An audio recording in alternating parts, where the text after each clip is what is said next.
Muy buenos días, bienvenidos a Encuentro con Julio Villagrán, una mañana de jueves 15 de marzo. La semana ha avanzado rápidamente y aquí estamos ya para llevarles una nueva propuesta. Hoy vamos a platicar con Janet Aguilar. Ella es la directora del Instituto de Opinión Pública de la UCA.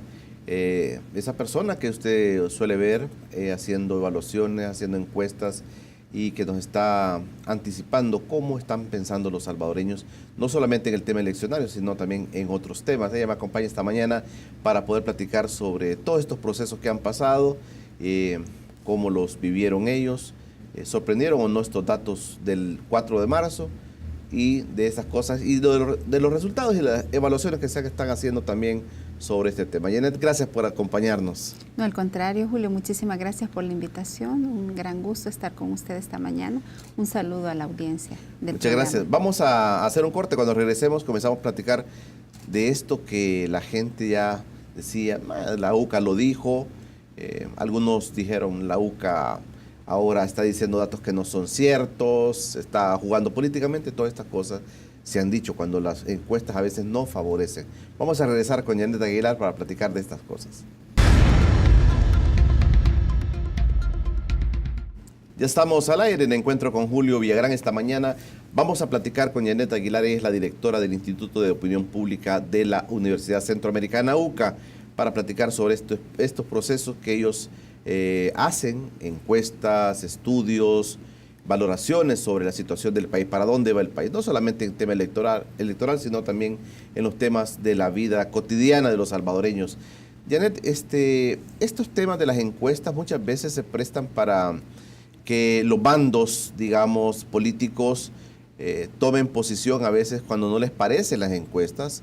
Se veía antes, por ejemplo, que los partidos de derecha no aceptaban las encuestas y decían la UCA, ya se sabe la UCA con qué va a salir, porque favorecía, digamos, en el caso al FMLN, ahora se dice lo contrario.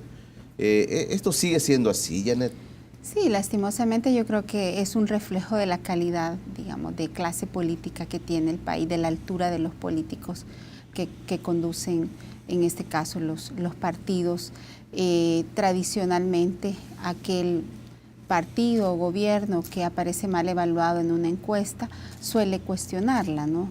Suele cuestionarla y más bien aquel que sale bien posicionado suele darle credibilidad, avalarla e incluso a veces la utilizan en sus estrategias de marketing político, como vimos, por ejemplo, en 2009 con el FMLN, ¿no? Utilizaba los datos de la encuesta del UDOP ya al cierre de su campaña para decir vamos a ganar.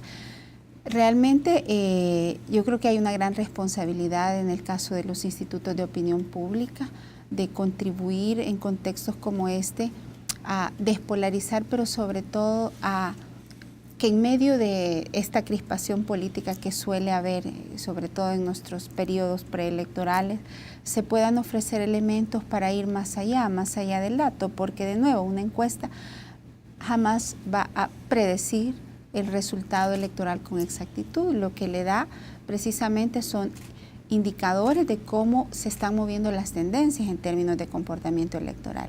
En este contexto, para nosotros y desde la tradición del UDOP, ¿verdad?, que ya tiene 31 años de hacer encuestas, desde que fue fundado en 1986, lo más relevante es cómo contribuir a colocar en el debate de la discusión aquellos temas que afectan más a la gente y cómo en contextos preelectorales estos elementos que expresa la población, ese sentir y pensar, pueden servir para enrumbar, por ejemplo, las políticas públicas, para evidenciar lo que no se ha hecho, lo que falta por hacer y aquellos cambios que el país requiere en virtud precisamente de la opinión de la gente. Lastimosamente, por tradición, nuestra clase política no las utiliza realmente como insumo para las políticas públicas, como insumo para reencauzar lo que se está haciendo mal, sino más bien las utilizan como herramientas de marketing político para ver quién va arriba, quién va abajo, digamos, cuál es el perfil de los electores, que son sí, ciertamente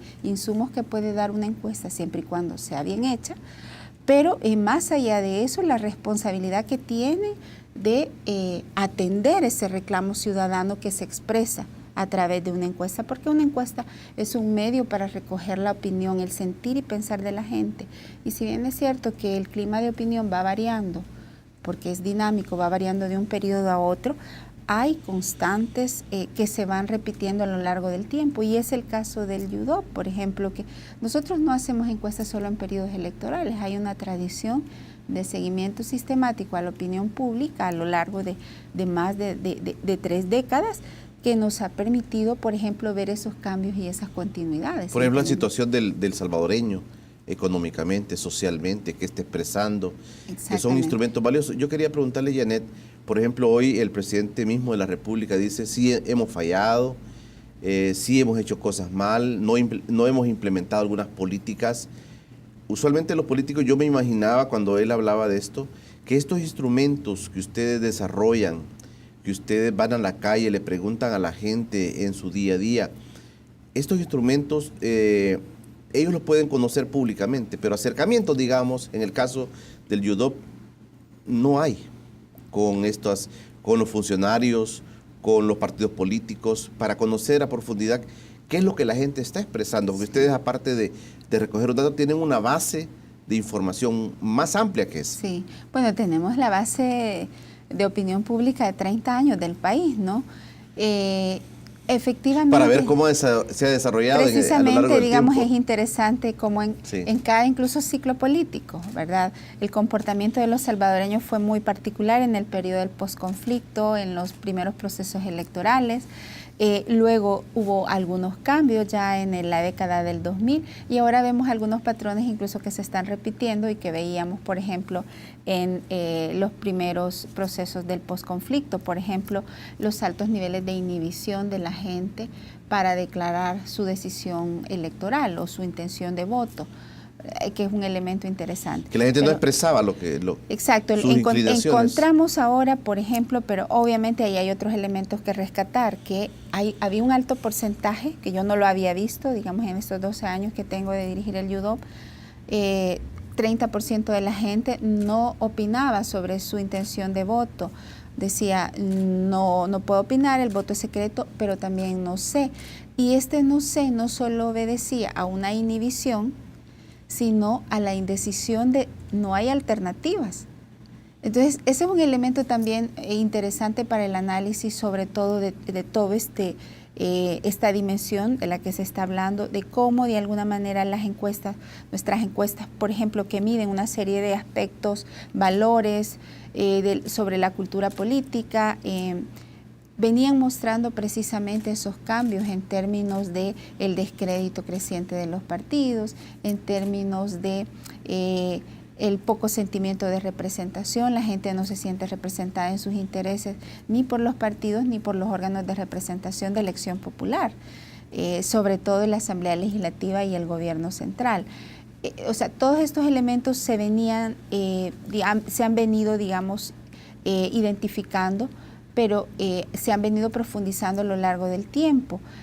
Por ejemplo, yo creo que el periodo de preelectoral 2012 fue clave para entender ya cómo el desgaste también del gobierno de Mauricio Funes, el desencanto que se había generado versus las expectativas, estaba, por ejemplo, ya pasando la factura al FMLN, ¿no? Y es precisamente cuando usted ve el declive electoral del FMLN. Ya después de que gana Funes, que fue una victoria que digamos, marcó como un antes y un después, digamos, políticamente en nuestra nueva era, digamos. Exacto. Le duró 3 años a Funes nada más este encanto, y al FMLN comienzan a caer entonces. Sí, precisamente, digamos, ya en el segundo año, si usted recordará, hay una caída bastante notable de los niveles de popularidad de Funes. En este caso, lo que se veía es que más bien eso se trasladaba a la representación social de lo que era el gobierno, el ejecutivo, no hacia el presidente. Pero el que salía más trasquilado era el FMLN. Ya desde el segundo año se empezó a ver un declive de las preferencias partidarias, de las simpatías hacia el partido, y que luego se logra expresar más claramente en los resultados electorales del año 2012. Y lo interesante era que el desgaste, digamos, del gobierno de el desencanto versus las expectativas que se había generado en ese nuevo ciclo político, le pasaba más la factura al FMLN que al propio Funes, porque de alguna manera su imagen mediática, ¿no?, sus niveles de popularidad mediaban y neutralizaban que esa responsabilidad se tradujera o se trasladara directamente a la figura del presidente. Caso contrario, lo que sucede con Salvador Sánchez Serén, que de alguna manera su figura capta básicamente el desgaste, no solo en este caso del Ejecutivo, del partido, de las actuaciones de su partido, sino también a veces de cualquier cosa negativa que sucede en el país que no necesariamente depende de las acciones o de la actuación o de la decisión del Ejecutivo, sino que son decisiones que de alguna manera dependen de los otros órganos de Estado. El mismo hecho, por ejemplo, de la suspensión del TPS, ¿no?, que de alguna manera también en este entorno de mucho desgaste gubernamental sumó al tema del descrédito. Entonces tenemos ahora, por ejemplo, en contraposición con Funes, una figura presidencial muy débil, poco mediática, que comunica poco, que a los ojos de la gente está poco presente, sí, en contraste con un presidente omnipresente como lo fue Saca o Funes, y en un contexto de crisis, obviamente eso se traduce también en una evaluación negativa del gobierno y sin duda que ha tenido un impacto serio junto a otros elementos, no solo estoy diciendo que es la figura del presidente, en el resultado también electoral. Están achacando mucho la falta de liderazgo al presidente. ¿Eso la gente lo ha expresado? Eso la gente lo ha expresado, sin duda, pero yo creo que más que la falta de liderazgo del presidente, del liderazgo del gabinete de gobierno, ¿no?, y del liderazgo del partido. Porque aquí hay una conjunción, y esa ya es mi opinión personal, creo que hay una conjunción de factores, ¿verdad? La derrota electoral del FMLN no se puede atribuir a un solo factor. Hay elementos que tienen que ver con aspectos endógenos propios del partido, de la dirigencia, de la manera en que esta dirigencia ha conducido el partido, de la tosudez, de la ceguera política, de la incapacidad de los mismos líderes del partido, pero hay otros que tienen que ver también con el mal desempeño del gobierno, con el poco liderazgo del presidente, pero también de sus funcionarios claves, ¿no? El tema de la poca eficacia que ellos ya han reconocido. Se desconecta de la realidad, se desconectan de la realidad. Yo creo que muchos están diciendo, sí, se metieron a una burbuja y creyendo y diciéndose estamos haciendo las cosas bien, pero sí, están desconectados realmente de la realidad. Yo creo que hubo mucho de eso. Vimos a un gobierno del FMLN muy poco autocrítico, muy hermético, convertido en el caso del partido en una institución bastante pétrea, poco abierta a las críticas, y algo de eso se replicó en el gobierno. Lo que vimos, y esto no solo en el gobierno de Sánchez Serén, desde la administración Funes, era una actitud de prepotencia política de aquí, nosotros lo sabemos todo y nosotros sabemos cuáles son los problemas y tenemos la capacidad de resolverlo. Había muy poca capacidad de escucha a sectores externos, aun cuando incluso ellos llegaron con una coalición de izquierdas e incluso de algunos sectores de derecha que respaldaron la candidatura de Funes y también el primer gobierno del FMLN, y hubo poca capacidad de escucha, más bien había descalificación, y en algún momento a nosotros como académicos, porque desde el UDOP, por ejemplo, quizás lo que más se conoce son las encuestas políticas, pero nosotros tenemos una tradición de investigación en el campo de las ciencias sociales, y a partir de esos estudios siempre buscamos contribuir a mejorar las políticas públicas. Encontramos en algunos casos una actitud más cerrada, más, menos abierta a las críticas, a aprovechar esos insumos, por ejemplo, en el gobierno de Funes y en el gobierno de Sánchez Serén, que incluso en el gobierno de Saca, con el que había a veces mayor interlocución en el tema de seguridad mismo, ¿verdad? Donde pudimos hacer varias encuestas de victimización que el gobierno utilizó para sus políticas. Hay algo que también estamos analizando, y aquí han venido varios analistas y dicen, uno de los temas principales de este declive del FMLN es el tema funcionarios, pero también se ha aceptado tácitamente, Janet, que el problema es la implementación de políticas que realmente le cambien la vida al país, que le cambien la vida al salvadoreño. El mismo presidente de la República ha admitido hoy en estos anuncios que ha hecho últimamente que le ha faltado, digamos, colmillo a hacer políticas que realmente estén contribuyendo al mejoramiento de la vida del salvadoreño. Exactamente. Desde mi perspectiva, el FMLN ha dado continuidad a muchas de las políticas que implementó Arena. Con cambios cosméticos, algunas acciones, no puedo generalizar. Han habido, digamos, aspectos positivos. Me parece a mí que uno de los mayores aciertos ha sido, por ejemplo, el tema de la Defensoría del Consumidor, sin duda, ¿verdad? Que han hecho un excelente trabajo, sentó un precedente en el país. Pero en los temas estratégicos, más bien han dado continuidad a las políticas que en su momento implementaron Arena, con otro nombre, con otros elementos e incluso con errores más graves desde mi perspectiva. Y habría que ver a qué obedeció. Yo creo que es una conjugación de falta de capacidad técnica, porque en muchos casos fueron acuerdos políticos. El caso del Ministerio de Economía, que sabemos que era una cuota de gana, el ministro no tiene realmente formación, especialización en el tema, y lo vemos incluso hasta cuando habla, no se diga para tomar las mejores políticas en materia económica, y sobre todo en un gobierno de izquierda, en donde se esperaba que rompiera con esa tradición de modelos neoliberales, pero más bien lo que se dio es una continuidad, ¿verdad? Con quizás a veces intentando cambiar el rostro, pero a nivel sustantivo la política fue lo mismo. En el caso de seguridad, que es el tema, por ejemplo, que yo sigo, más bien vimos no solo una reedición, sino una, digamos, descomposición en términos de los patrones de actuación de la policía, y una perspectiva extrema de no solo de represión, sino también de aniquilamiento, ¿verdad? Bueno, dicen algunos, se han comenzado a decir, se han equivocado también en el tema de cómo enfrentar la seguridad del país, el tema delincuencial. Vamos a ir platicando, y me interesa esta parte. Hay informes que hablan sobre ajusticiamientos o muertes extrajudiciales que llaman, y se está diciendo, se están equivocando en cómo enfrentar el tema delincuencial. Eso vamos a ir platicando con esta invitada esta mañana, Janet Aguilar. Ella es la directora del Instituto de Opinión Pública de la UCA. Recuerde que nuestro programa también va a las 11 de la noche para aquellos que no logren ver en esta mañana este programa. Bueno, estamos ya de regreso en encuentro con Julio Villagrán, una mañana de jueves, platicando con Janet Aguilar, la directora del Instituto de Opinión Pública de la UCA.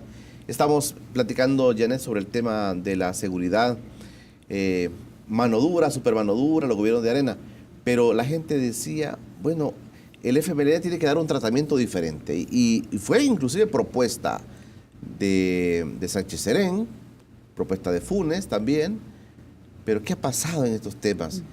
No se le halla entonces la clave a esta situación. Sí. El FMLN, al igual que los gobiernos de Arena, en el tema de seguridad cayó en la trampa del populismo. El tema de la seguridad ha desgastado a lo largo del tiempo a varios gobiernos, incluyendo al de Saca, ¿no? Porque la mano dura fue contraproducente, terminó generando 2 años después los más altos niveles de violencia del posconflicto, ya por el año 2006. Y el FMLN cayó en la misma trampa. El FMLN, digamos, planteó a su llegada en 2009 un enfoque integral de abordaje del fenómeno de la delincuencia, que implicaba reformas institucionales, pero también mayor prioridad en tema de prevención y de rehabilitación del delincuente. Y ciertamente hubo avances en alguna dirección. Cito intentos de reforma en el tema de la policía, a inicios de 2009, bueno, todavía 2010. El tema de Yo Cambio, el programa Yo Cambio, ¿verdad? Que es un programa en términos de propuesta programática muy bueno, que ha tenido limitantes para implementarse a escala de todo el sistema, pero programáticamente fue muy bueno, y hay, digamos, que algunos pilotos interesantes de retomar. Sin embargo, el FMLN no anticipó que el tema de seguridad es clave para la gobernabilidad del país, y que el tema de seguridad estaba cooptado por estructuras de crimen organizado, por mafias políticas criminales, por estructuras criminales que habían venido manteniendo cierto control del aparato de seguridad. Y por un lado no anticiparon, no definieron una estrategia de cómo iban a recuperar ese aparato, por un lado. En segunda instancia, cuando enfrentaron el escenario, digamos, al cabo de los primeros 6 meses tenían bastante claro el escenario, no tuvieron el valor realmente para hacer el giro estratégico. Más bien, lo que vimos fue que se hizo un giro, pero hacia atrás, ¿verdad? El nombramiento de Munguía Payés, el control de los militares, del aparato de seguridad, en medio de eso esta estrategia de la tregua, ¿verdad? Que tenía objetivos políticos, no era realmente, la intención no era implementar una política de rehabilitación ni de reinserción de los pandilleros. Era calmar las aguas. Era más bien bajar temporalmente los homicidios para, digamos, mostrar a la ciudadanía que la llegada de un gobierno, en este caso de un militar a la seguridad, había podido ejercer o en este caso hacer el cambio esperado, ¿verdad?, de la caída de los homicidios en contraste con los civiles que habían estado 22, 23 años a cargo de la policía y había sido imposible. Pero además había un plan político militar detrás de la tregua que tenía que ver con el rápido control que un sector militar vinculado a Munguía fue tomando del aparato de seguridad, y no solo del aparato de seguridad, sino de áreas estratégicas de la vida nacional, ¿verdad?, como las áreas de migración, con fronteras, el mismo aeropuerto, ¿verdad? Se tomó control, gente cercana al general Munguía Payés, el Ministerio de Hacienda, empezaron a copar estas estructuras, las instituciones. Algunas de estas estructuras yo entiendo que continúan ahí. A la llegada del gobierno de Sánchez Serén, que tenía muy claro el panorama. Pero yo quiero entender esto, Janet. Esta situación de Munguía Payés es para... Bueno, a él se le da mucha fuerza. Sí. Este gobierno le da mucha fuerza. Sí. Pero esto de ir copando algunas instituciones estratégicas para el país, no solo para, digamos, para el gobierno, sino para el país, ¿a qué respondían entonces? Quiero estar claro en eso. Sí. Bueno, había aspiraciones electorales del general Munguía Payés, ¿verdad? Hubo movimientos interesantes justo en esos años, precisamente ya preparando la posibilidad de candidatearse. Hubo también conversaciones con candidatos, con los presidentes de los partidos, ¿verdad? Y uno de los temas del capital electoral era los votos de las pandillas. Y este es un tema sumamente delicado. Muy delicado. Del que no se habla, pero que ha tenido un impacto significativo en resultados electorales. Yo no dudo que en estos resultados electorales y que en anteriores resultados electorales, porque el tema de pandillas ha sido instrumentalizado por distintos partidos políticos, principalmente los dos grandes, para favorecerse electoralmente. Y en este contexto se han entrado en negociaciones mafiosas que han terminado complicando mucho el escenario de inseguridad en el país. La gente dice usualmente, hay muchos muertos. Hoy dijeron, inclusive antes de estas elecciones del 4 de marzo 2018, se dijo, hay muchas muertes porque esto está de cara al tema de elecciones. Uno a veces se queda, Janet, como una persona común y corriente, decir, ¿es tanto así este país? ¿Funciona tanto así? Usted me está diciendo que hay una conexión, que ha habido no solo un acercamiento, sino un trabajo conjunto entonces entre estos funcionarios militares y las pandillas. Bueno, en el caso de la tregua, pues hay bastante evidencia, ¿verdad?, de las mismas fuentes que participaron en el proceso, de todos los procesos de negociación que se llevan inicialmente desde las cárceles con los liderazgos en ese momento de las dos principales pandillas, luego con las 3, a partir de la decisión de la 18 y posteriormente una serie de maniobras en donde, bueno, se favoreció a las pandillas, ¿no? Se favoreció a las pandillas. Posterior a eso, la presencia de las pandillas en los territorios, y nosotros lo constatamos porque estamos en el terreno varias veces al año, se agudizó, ¿no? Y obviamente también esto les permitió a las pandillas constatar el poder extorsivo que tenían a partir de esa negociación del año 2012, el poder extorsivo que tenían en relación al gobierno y en relación a los partidos, manipulando los homicidios, aun cuando de mi conocimiento en el tema, yo siempre aseguro, o al menos trato de dejar claro que las pandillas no son la única fuente de homicidios en el país, pero en algún momento se instrumentalizó tanto este tema de las muertes violentas que han habido también estrategias deliberadas en ciertos periodos para aumentar o disminuir los homicidios en función de los contextos y en función de los acuerdos a los que puedan llegar. Por ejemplo, llama la atención que el 3 y el 4 de marzo se tuvo 0 homicidios o 1 homicidio, ¿verdad? Vamos a ver las estadísticas, pero de venir de un promedio de 15, 11, 14 a una caída de 0, algo pasó ahí en un país como este. Estos son elementos que sin duda habría que investigar a fondo. La Fiscalía General debería de investigar a fondo qué sucedió, pues no solo en esta elección, ¿verdad?, sino en las anteriores. Porque esta gente debe estar procesada, no puede ser posible. O sea, que no extorsionan nada más a un comerciante de una tiendita en una colonia, sino extorsionan al mismo gobierno. Sí, pero realmente no es que solo extorsionen ya en una relación de ventaja al gobierno, sino o a un partido político, sino obviamente ahí hay un canje. Más que una extorsión es una negociación, vos me das, yo te doy. De cara a las elecciones, a la segunda ronda electoral, si nosotros supimos, y ahora ha salido también en algunas investigaciones periodísticas, que se les pagó dinero e incluso algunos partidos les dieron armas a las pandillas. Esta gente debería estar procesada, debería de ser inhabilitada. Muchos de estos han ido a la reelección y tristemente los vamos a volver a ver en la próxima legislatura. Janet, alguien aquí que estaba comentando, diciendo, no, si es que el Estado y el gobierno inclusive tiene una mesa de gente, digamos, notable del país que tratan el tema de la seguridad. Hay propuestas, hay más de 100 propuestas para el tema de la seguridad, me comentaba alguien acá.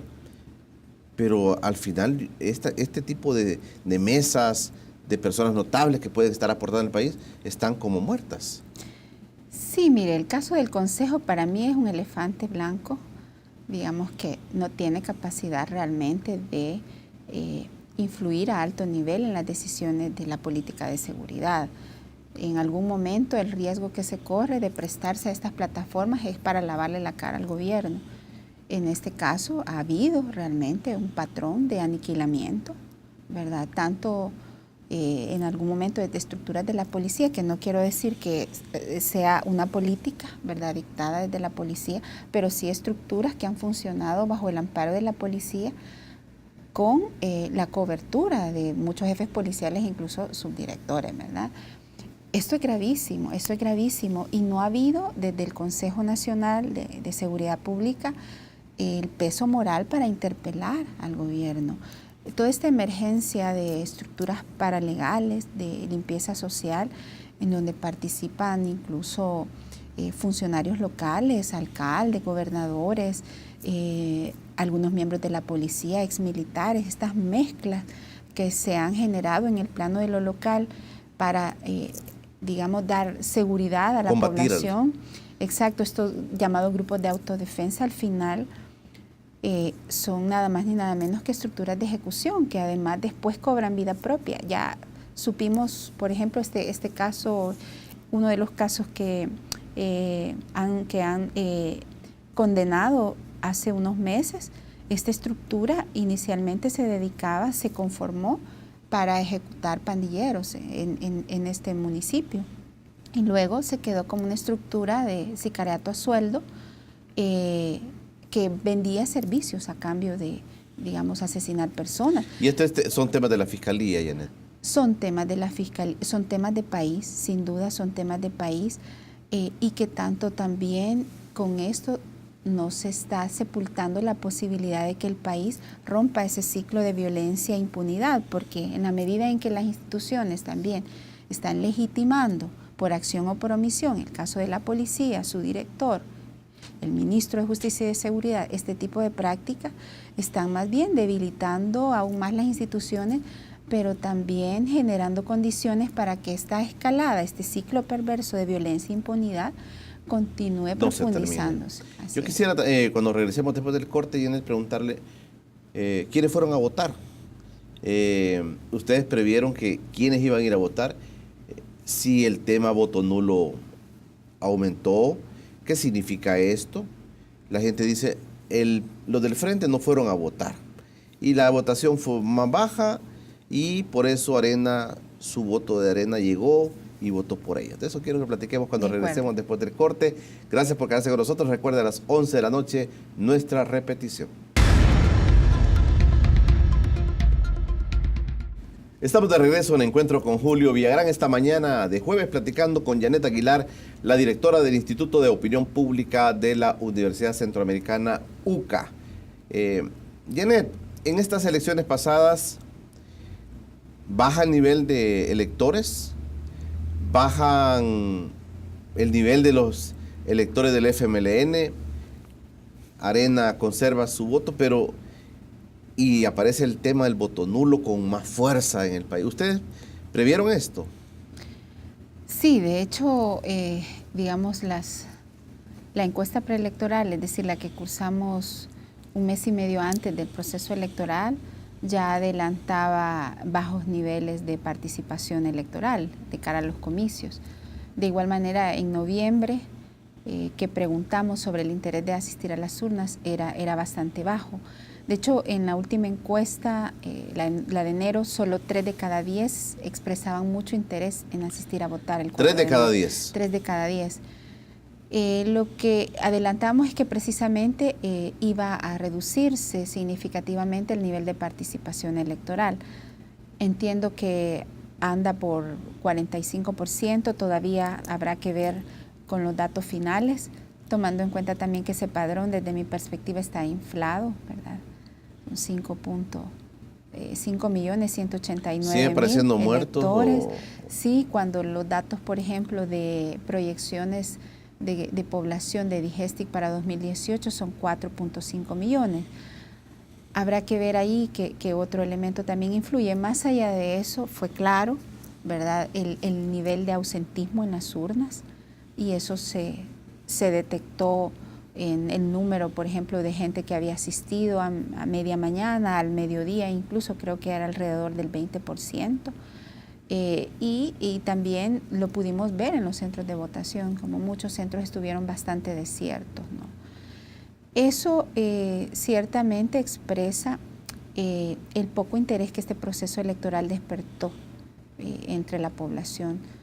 Un poco interés que obedece al desencanto generalizado. Ustedes venían diciendo, Janet, de otro tipo de encuestas anteriores, ese desencanto de la gente decía, ni uno ni el otro, no queremos saber de esto. Exacto. En porcentajes bien altos. Exacto. Nosotros ya veníamos adelantando, sobre todo, desde el año 2015, ya para las elecciones de 2015, se vio un declive de la participación, del interés y un aumento del rechazo al sistema de partidos, al sistema político institucional. La mala gestión de las elecciones de 2015 también suma a ese desencanto, sobre todo al descrédito del árbitro en este caso y de la entidad encargada de administrar el proceso electoral. Y en este contexto, ya en 2018, digamos, se va configurando un escenario de mayor desmotivación, de mayor apatía, de mayor hastío y repudio de la gente al establishment político, ¿no? El sistema de partidos, al sistema político tradicional, pero sobre todo a la manera de hacer política en el país, a esa forma tradicional de hacer política. Y este rechazo, que se refleja principalmente hacia los dos principales partidos, a los dos partidos mayoritarios, también se va traduciendo en, digamos, una deslegitimación de la elección como un vehículo para hacer cambios en el país. Lo que encontramos en esta encuesta con mucha preocupación es que si bien es cierto, la gente sigue prefiriendo la democracia como forma de gobierno a otro tipo de regímenes, la democracia se ha vaciado de contenido a la luz de la gente, porque eso no ha representado ningún cambio. Pocas propuestas. Pocas propuestas. Pocas propuestas se vieron. Sin duda, pero no solo eso, sino propuestas fraudulentas, propuestas engañosas que no tenían asidero real, ¿verdad? Que no tenían viabilidad. A su vez, no solo pocas propuestas, sino ausencia de propuestas que atendieran los grandes problemas del país. Por ejemplo, sabemos la crisis que se nos viene encima con la deportación de miles de salvadoreños. Claro, sí. ¿Quién estuvo, digamos, debatiendo, abordando en términos de las propuestas de las plataformas partidarias este tema? Cuando va a ser esta Asamblea Legislativa y este gobierno al que le va a tocar encarar esa grave situación. Sin duda, desde la agenda legislativa tienen que adoptarse decisiones, tomarse medidas, adoptarse políticas para poder de alguna manera aminorar el impacto que no solo se va a generar en términos de una reducción sustantiva de remesas, sino la inserción de miles de salvadoreños a la vida del país en un contexto de crisis. Claro, pero por ejemplo en el caso de Arena, manda una delegación de personajes de su partido a Estados Unidos en medio de la crisis de la cancelación del TPS, pero la gente lo tomó inclusive como broma. La gente al final terminó haciendo muchos cómics de esto, es decir, no es serio. O sea, la gente en el fondo estaba diciendo, mire, esto no es serio, ¿verdad? Claro, es una expresión más de ese canibalismo político de no tener reparos en utilizar este tipo de temas precisamente de manera electorera, de manera populista, pero sin contenido. Nosotros precisamente preguntamos eso, ¿verdad? Sí, qué tanto aprobaban que algunos partidos utilizaran este tema para hacer campaña, y había un alto nivel de reprobación de la gente de este tipo de práctica. Entonces se va configurando un escenario de crisis institucional desde mi perspectiva, que apunta también a un quiebre de este ciclo político, la necesidad de la renovación a profundidad, no solo cosmética, de los partidos, y en alguna medida la exigencia de la gente de nuevas alternativas políticas. Y ahí es donde se allana el camino para que una opción electoral como la de Nayib Bukele o incluso de Johnny Wright puedan capitalizar ese descontento, ese desencanto. Estas elecciones del 4 de marzo se vieron afectadas por el factor Nayib Bukele, Janet. Yo creo que sumó, al menos en términos del desgaste y de la reducción de los apoyos electorales hacia el FMLN. Que el FMLN haya roto su relación con él, ¿afectó? El FMLN ya estaba mal parado, ¿no? Pero de alguna manera entre los capitalinos, la crisis que se generó, y además una crisis pleitos que fueron públicos y que mostraron también una cara muy negativa del FMLN y en algún momento también de Bukele, terminó, me parece a mí, sumando, pero sobre todo en términos del resultado electoral para San Salvador, ¿no? Tienen que meter a una bateadora emergente a última hora, entra Jacqueline Rivera con poco tiempo, era poca conocida, nosotros la consultamos en una de las encuestas. De igual manera Ernesto Mason, tenemos a dos candidatos que no tienen altos niveles de respaldo ni digamos popularidad entre la gente, y termina ella, como yo lo dije en algún momento, cargando con el lastre que supuso también el desempeño de su partido y las decisiones de su partido en el caso de la bandera de San Salvador. Yo creería que sí, porque en términos de candidatos, cuando nosotros consultábamos por el mejor candidato, realmente la distancia no era grande, no era abismal, más bien estaban bastante equiparados, porque Ernesto Mason tampoco fue, digamos, el mejor candidato. Es decir, en términos de cómo los percibía la gente, no había, digamos, un líder que lograra capitalizar altos niveles de respaldo en San Salvador. ¿Hubiera pasado diferente con Bukele? Sin duda, ¿verdad? Sin duda, Bukele ya tiene un capital político en la capital y también ahora a escala nacional que hubiera asegurado el triunfo, la continuidad del FMLN en la alcaldía de San Salvador. ¿Quién no fue a votar, Janet? Pues mire, Hay que ver al final los datos que genera el Tribunal Supremo Electoral en términos de los niveles de participación, pero lo que nosotros encontramos en la última encuesta era que las mujeres, las personas más jóvenes, es decir, de 18 a 25 años, los sectores obreros, principalmente sí sectores obreros, y los que tienen mayores niveles educativos, era la gente que expresaba menor interés en asistir a las urnas. Creo que en el caso de los jóvenes se refleja, ¿verdad?, en términos de esa actitud de zapatilla, que no es nueva ciertamente, pero que probablemente va a ser más significativa en relación a procesos electorales anteriores. Ayer estuvo aquí el alcalde de San Marcos, Fidel Fuentes, y él lo dijo, que él como alcalde, la gente le dijo, yo voy a votar por usted, por su gestión, pero en diputado, discúlpeme, no vamos a votar por el FMLN. Sí. El salvadoreño y realmente está haciendo la discriminación más fácil ahora, Janet. Bueno, eso suele suceder en una elección local, la gente... Inclusive el voto cruzado también, exacto, mucha gente ya lo ocupó. Exactamente. Yo creo que a nivel local pesa mucho la figura de la persona, su desempeño, sobre todo si ha sido funcionario antes, más que la bandera. Pero en este caso se combinaron una serie de elementos. Uno de ellos es el desgaste, el descontento con el FMLN. Y de ahí que para mí es interesante, en medio de esta crisis institucional, este fenómeno que ha emergido, que habría que ver qué tanto se va consolidando de un elector o un ciudadano con mayor conciencia política. El mismo hecho de todo el debate que se generó en torno al voto nulo, que alcanzó pues los más altos niveles del periodo de la posguerra, sobre todo si fue un voto autocrítico, si fue un voto razonado, si fue un voto pensado, expresó de alguna manera, se expresó ahí ese repudio, ese hastío hacia los partidos políticos tradicionales.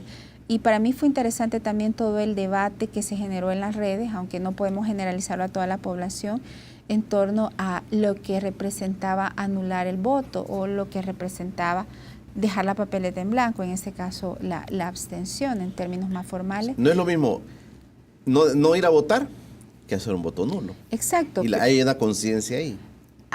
Me parece a mí que en este caso sí hubo mayor conciencia, precisamente porque, digamos, esta elección se da en un contexto de mucho rechazo hacia los partidos políticos, y el dilema era no por quién votar, sino voy o no voy. Para muchos el dilema fue precisamente eso, no cuál es la opción, sino voy o no voy. Y si voy, a lo mejor anulo. No. Eso creo que se discutía en círculos más pequeños. Sí, claro. Y la gente, para mí fue interesante, que quería saber técnicamente cómo ese nulo no solo expresaba simbólicamente el rechazo hacia los partidos, sino cómo afectaba en términos formales la deuda política, cómo afectaba el resultado electoral. Y yo creo que tuvo un impacto estos altos niveles de abstencionismo y de votos nulos que alcanzó. Bueno, algunos dicen es la tercera fuerza realmente. Creo que terminó favoreciendo el resultado electoral, por ejemplo, de un partido como el PCN, porque en la medida en que se reduce el caudal de electores, digamos, estos partidos pueden entrar o conseguir un curul con menos votos. Con residuos y todo eso. Exactamente. Entonces creo que por ahí sí hubo un impacto, además de que muchos partidos van a recibir menos plata, ¿no? Bueno, y estos de voto nulo estarán contentos por eso también. Están afectando de alguna manera a aquellos que no los quieren. Habrá que ver cómo trasciende, digamos, de una expresión como esta, cómo se trasciende a un ciudadano más crítico, a un sujeto político, sí, que pueda en algún momento, yo creo que ya es tiempo, empoderarse y también interpelar al sistema político y en algún momento organizarse también. La gente ya no quiere sentirse manipulada y que lo traten como tonto también, ¿verdad? La gente, eso ha avanzado. Cuando regresemos, ya quiero que hablemos del 2019. Ya se nos viene y ustedes también están preparándose para ver, mostrarnos los escenarios que se están ya configurando para el próximo año en elecciones presidenciales. Ya regresamos. Estamos de regreso en Encuentro con Julio Villagrán, platicando con Janet Aguilar, la directora del Instituto de Opinión Pública de la UCA. Se nos viene el 2019 tan rápido, salimos de un proceso electoral, pero la campaña política presidencial se montó en la campaña de alcaldes y diputados, Sí, Janet. sí, sin duda. Yo creo que ese es el otro factor que habría que evaluar, examinar, porque de alguna manera también tuvo una incidencia en el resultado electoral. Sumó estas campañas paralelas de los presidenciables de Arena. Eran un actor, pero además incidieron en algunos casos porque sus aparatos de campaña estaban en los territorios, haciendo campaña a favor de Arena, ¿verdad? En un esquema que es ilegal y que el tribunal debería de haber detenido y tenía que haber parado y sancionado con fuerza. Pero quiero hacer un paréntesis. Esta semana ha comenzado con más énfasis el tema de los candidatos presidenciales de Arena.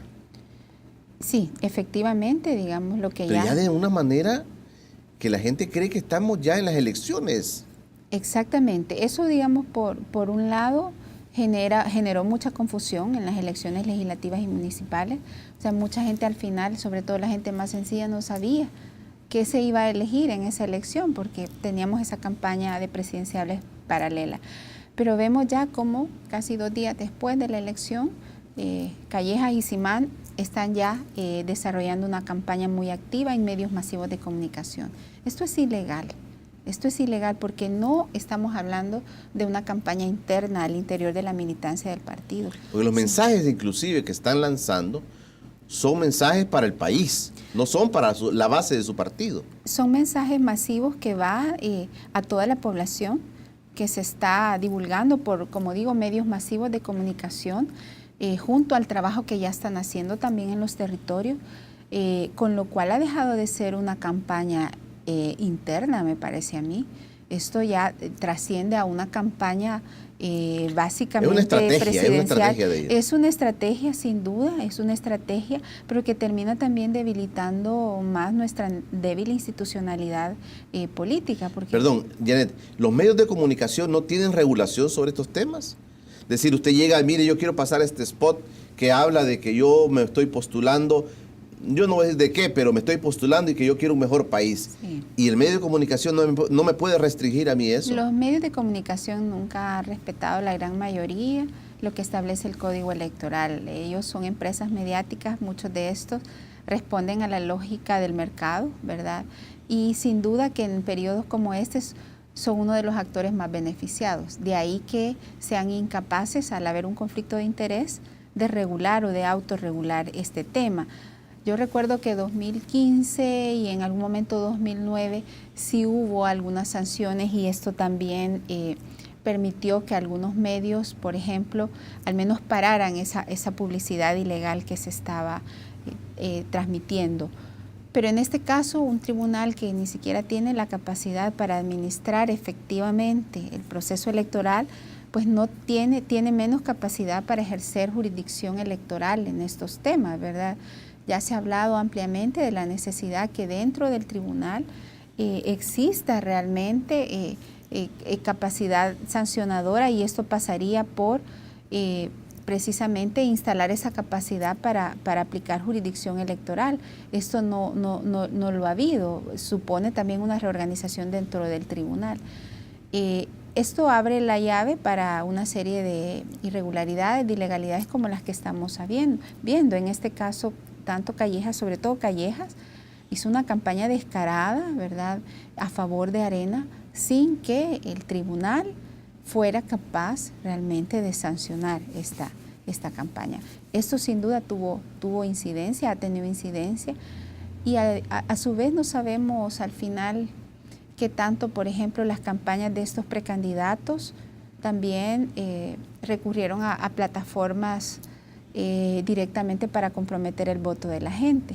Casualmente, en mi colonia, cerca, hay una oficina de Arena, está la casa de campaña de Javier Simán, pero más abajo está una oficina de Arena que se instaló en estos días. 2 días después de la elección, en esa casa estaban entregando víveres y láminas, ¿verdad? 2 días después. Exactamente. Entonces, de nuevo, ¿no?, este tipo de prácticas que son fraudulentas, pero que el país no ha podido, la institucionalidad electoral no ha podido parar y sancionar con determinación, abren la llave para que otro tipo de prácticas que inciden finalmente en la voluntad popular se puedan incrementar, sobre todo de cara a una elección presidencial como la que se viene. En los próximos días ustedes, me imagino, van de nuevo a tomarle el pulso al país. De cara a las elecciones presidenciales, ¿por dónde ustedes ven que necesitamos información de qué se va a elegir en el 2019, Janet? Sí, pues mire, nosotros más bien ahorita estamos de cara a medir el clima postelectoral. Como es tradición, el UDOP hace una encuesta postelectoral y vamos a aprovechar para medir el 4º año de gestión de Sánchez Serén, que ya está también a las puertas. En ese contexto nos interesa saber al final cuál fue el comportamiento electoral de la gente, por qué no asistió a votar, al final cuál fue su decisión, en base a qué criterios tomó su decisión electoral. También queremos preguntar si hubo influencia de actores externos en el resultado, como siempre lo hacemos, ya sea presión de algunos empresarios sobre sus empleados o también el factor pandillas, ¿no? Que en elecciones pasadas también lo hemos consultado. Y obviamente nos interesa también ver de cara al resultado cómo está el clima electoral para 2019. Desde mi perspectiva es muy pronto todavía poder, digamos, tener elementos para adelantar indicadores del comportamiento electoral en 2019, porque hay una recomposición. En la misma noche de la elección ya se estaban sin duda definiendo planes, nuevos escenarios, acuerdos, alianzas. Sí, claro. Entonces vamos a ver al final cómo los actores políticos mueven las piezas, definen sin duda sus alianzas y eso sin duda va a incidir en el resultado. Yo creo que el elemento más novedoso es la debilidad con la que entran a una elección presidencial las dos fuerzas mayoritarias del país. Porque realmente Arena no ganó, ciertamente gana más curules, pero no creció en su caudal electoral y habría que ver qué otros factores influyeron en este crecimiento, digamos, significativo que tuvo Arena de cara al desgaste que se veía en las encuestas. ¿Será determinante las decisiones que tome el presidente de la República hoy postelectoral con esto de cambio de gabinete, cambio de política? ¿Será determinante esto? Yo creo que va a influir, pero no de manera significativa. Creo que el tiempo es corto, hay una imagen... ¿El tiempo se le acabó al FMLN? Realmente el tiempo es corto, hay muy poco margen de maniobra, hay una imagen muy desgastada del FMLN que creo que va a costar recuperar y de cara a eso tendrán que tomar las decisiones más inteligentes, al menos en recuperar militancia, porque obviamente quizás otras adhesiones electorales con las que lograron conquistar el triunfo en 2009 y en 2014 probablemente no va a ser posible, pero al menos recuperar la militancia tienen chance también como para hacer ajustes internos, pero yo creo que llega un FMLN muy debilitado y también llega una Arena, digamos, no con tanta fortaleza política a la elección de 2019. Vamos a ver también cómo al final las elecciones internas de Arena terminan afectando la unidad del partido, ¿verdad? Que suele pasar. Habrá que ver, digamos, después del 23 de abril qué sucede al interior de Arena y si hay una división, sin duda va a llegar más debilitado a la elección. Los dados están cargados en Arena, dicen muchos. Yo realmente en términos electorales tengo mis dudas. Yo creo que se abre la posibilidad por primera vez de que se materialice una opción alternativa, una tercera vía, ¿no? Y esto capitalizando el descontento hacia la clase política tradicional, sobre todo, digamos, en el caso de Bukele. ¿Bukele tiene que montarse en un carro bueno para llegar o él solo puede caminar bien para las elecciones presidenciales? Yo creo que tiene que hacer alianzas, porque estamos frente a dos partidos que son maquinarias electorales, dos partidos con amplia experiencia, digamos, en la política criolla, en donde se la saben todas, ¿verdad? Se saben también todas las trampas posibles. Y obviamente, digamos, la disputa va a ser, me parece a mí, muy álgida del poder. Entonces habrá que ver las alianzas que logra consolidar Bukele, el respaldo también, porque una cosa es ser una figura y otra cosa es tener un capital político, ¿no? El capital político de él está basado en su figura, en este caso que sin duda capitalizó como alcalde de San Salvador, pero no sé si tiene una base electoral fuerte y de ahí la necesidad sin duda de hacer alianzas. Y esa maquinaria les falta también. Esa maquinaria le falta, pero también yo sí alerto en términos generales sobre cómo va a jugar el factor pandillas para la elección de 2019. Va a ser eso un factor determinante. Yo creería que en este escenario y sobre todo de cara a los acuerdos, creo que 2018 fue un simulacro de lo que puede pasar en 2019, ya magnificado, y de cómo el factor pandillas puede jugar para incidir en la elección a favor de uno o de otro partido. Janet, queremos dejar la puerta abierta para que usted pueda acompañarnos siempre que hayan estos estudios, estos sondeos con la población, nos interesa, y esta es su casa. Ojalá que podamos tenerla aquí en los próximos meses para que nos comente cómo ustedes están evaluando y cómo están palpando al país. Muchísimas gracias, un gran gusto esta conversación con usted. Bueno, gracias a ustedes en casa por haberse quedado con Encuentro con Julio Villagrán en esta noche. Puede sintonizar TVX a las 11 de la noche para ver nuestra retransmisión. Será hasta el día de mañana. Pasen todos un feliz día.